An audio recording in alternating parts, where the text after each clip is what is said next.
बिस्मिल्लाहिर्रहमानिर्रहीम। अस्सलामु अलैकुम वरहमतुल्लाहि वबरकातुहू। गुनाह और तौबा, अल्लाह की रहमत कितनी वसी है। मुकम्मल बयान। इंसान फितरी तौर पर कमज़ोर है और इससे गलतियां होना एक आम बात है। कोई भी इंसान मुकम्मल तौर पर गुनाहों से पाक नहीं होता, लेकिन इस्लाम की सबसे बड़ी खूबसूरती यही है कि अल्लाह ताला ने अपने बंदों के लिए हमेशा तौबा का दरवाज़ा खुला रखा है। यही वजह है कि गुनाह जितना भी बड़ा क्यों ना हो, अगर बंदा सच्चे दिल से अल्लाह की तरफ रुजू करे तो अल्लाह उसे मुआफ़ फरमा देता है। कुरान मजीद में अल्लाह ताला फरमाता है कि ऐ मेरे बंदो, जिन्होंने अपनी जानों पर जुल्म किया है, अल्लाह की रहमत से नाउमीद ना हो, बेशक अल्लाह तमाम गुनाहों को मुआफ़ कर देता है। ये आयत हमें उम्मीद देती है कि चाहे इंसान कितनी ही गलतियों में मुब्तला हो जाए, अल्लाह की रहमत इससे कहीं ज़्यादा वसी है। लेकिन इसके साथ साथ ये भी ज़रूरी है कि हम सच्ची तौबा करें। सच्ची तौबा क्या है? तौबा का मतलब सिर्फ ज़ुबान से इस्तग़फिरुल्लाह कहना नहीं, बल्कि दिल से अपने गुनाहों पर शर्मिंदा होना और उन्हें छोड़ने का पक्का इरादा करना है। सच्ची तौबा के 3 बुनियादी असूल हैं। गुनाह पर दिल से निदामत होना, फ़ौरन उस गुनाह को छोड़ देना, आइंदा उस गुनाह को ना करने का पक्का इरादा करना। अगर कोई बंदा इन 3 बातों के साथ अल्लाह से माफ़ी मांगता है तो अल्लाह उसकी तौबा कबूल फरमाता है।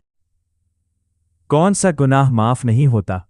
अक्सर लोग ये सवाल करते हैं कि क्या कोई ऐसा गुनाह है जो अल्लाह कभी माफ़ नहीं करता? इस्लाम के मुताबिक सबसे बड़ा गुनाह शिर्क है, यानी अल्लाह के साथ किसी को शरीक ठहराना। लेकिन अगर इंसान अपनी ज़िंदगी में ही सच्चे दिल से इससे तौबा कर ले तो अल्लाह उसे भी माफ़ कर देता है। असल में वही गुनाह माफ़ नहीं होता जिस पर इंसान तौबा किए बगैर दुनिया से चला जाए। गुनाहों के असरात गुनाह सिर्फ आखिरत को ही नुकसान नहीं पहुंचाते, बल्कि दुनिया में भी उसके असरात नज़र आते हैं। दिल बेसुकून और बेचैन रहता है, इबादत में दिल नहीं लगता, दुआएं कबूल होने में रुकावट आती है, रिज़्क में बरकत कम हो जाती है, ज़िंदगी में मुश्किलात और परेशानियां बढ़ जाती हैं।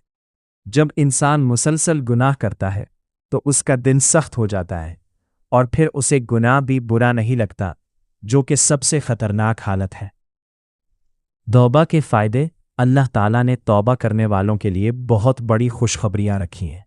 अल्लाह तमाम गुनाहों को मुआफ़ कर देता है, गुनाहों को नेकियों में बदल देता है, दिल को सुकून और इत्मीनान मिलता है, ज़िंदगी में बरकत आती है, अल्लाह का कुर्ब हासिल होता है। ये अल्लाह की बहुत बड़ी मेहरबानी है कि वो अपने बंदे को ना सिर्फ मुआफ़ करता है बल्कि उसे दोबारा पाक कर देता है। तौबा में देर ना करें। सबसे बड़ी गलती जो अक्सर लोग करते हैं वो ये है कि वो तौबा को टालते रहते हैं। वो सोचते हैं कि अभी जवानी है, बाद में तौबा कर लेंगे, लेकिन हकीकत ये है कि मौत का कोई वक्त मुकर्रर नहीं। हम नहीं जानते कि हमारी ज़िंदगी कब ख़त्म हो जाए, इसलिए हमें फ़ौरन तौबा करनी चाहिए। जो शख्स आज तौबा करता है वही कामयाब है। अल्लाह की रहमत की मिसाल एक हदीस में आता है कि अल्लाह अपने बंदे की तौबा से इससे भी ज़्यादा खुश होता है, जैसे कोई शख्स अपना खोया हुआ सामान अचानक वापस पा ले।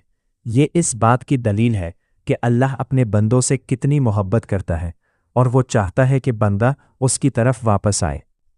आखिरी नसीहत। हम सबको चाहिए कि हम अपने गुनाहों का जायज़ा लें, अपनी ज़िंदगी को बदलने की कोशिश करें और अल्लाह से सच्ची तौबा करें। ये दुनिया आर्जी है और असल ज़िंदगी आखिरत की है, इसलिए हमें अपनी आखिरत को बेहतर बनाने की फ़िक्र करनी चाहिए। अगर हम आज अल्लाह की तरफ पलट आएंगे तो वो हमें कभी मायूस नहीं करेगा। नतीजा गुनाह इंसान की कमज़ोरी है, लेकिन तौबा इसकी सबसे बड़ी ताकत है। अल्लाह की रहमत हर चीज़ से बड़ी है और जो शख्स सच्चे दिल से तौबा करता है, अल्लाह उसे मुआफ़ कर देता है और उसे नई ज़िंदगी अता करता है। जज़ाकल्लाह खैर। खुदा हाफिज़।